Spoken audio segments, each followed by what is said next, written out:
So working with Bon Jovi, I was asked by Bon Jovi's right-hand man, Obi O'Brien, which I'll do a separate video on Obi. But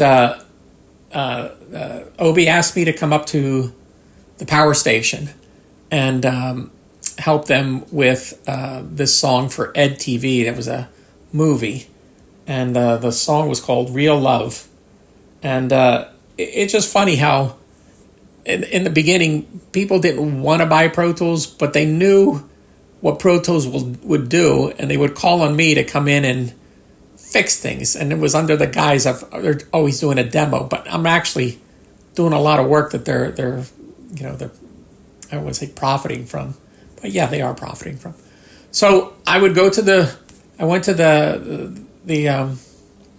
power station. I get there, bring up the whole Pro Tools rig, set it up, and they play me the song.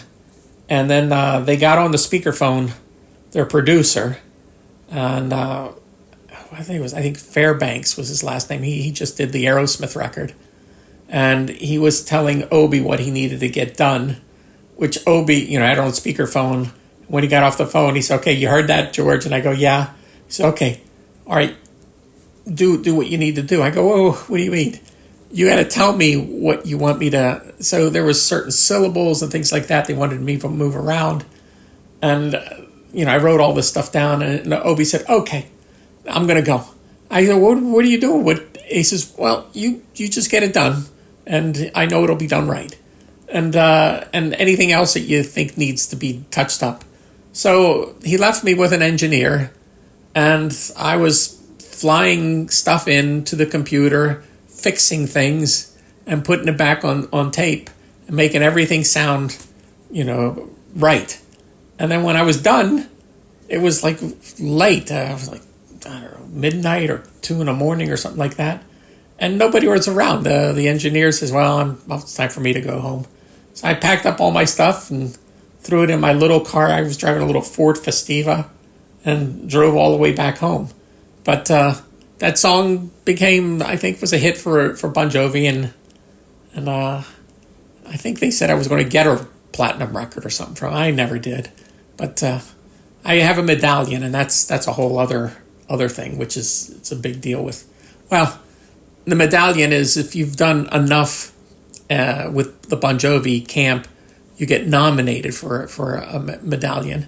And most people that go on 3 tours with Bon Jovi, they'll get nominated if everything went well. And they have a book, and they keep track of everybody who got a medallion. And they really keep track. You can't sell them or do anything like that with them. And only 3 people outside of the live sound industry have gotten a medallion.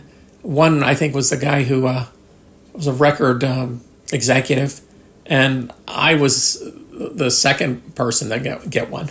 So I'll see if I can get a picture and put it up. But the medallion is the tattoo that John has on his arm, the Superman tattoo, made in diamonds. And it's a medallion that he gave me. I have the video. He made a presentation to me. It's a little grainy, but I can post that too. But that was what's happened with that place. Rolling. George, hi, bud. How you doing? We're here backstage in my little dressing room in Lisbon. Last show of the tour. Our annual ceremony is to give out to our dearest and most loyal crew a very special piece of Bon Jovi history. And though you're not out here with us, you're what makes it kick behind the stage. So you saved more than one show for more than 1 year. You've earned this. I hope you wear it proudly. This is the medallion. It's yours. Hope he's going to bring it home. And thank you for everything.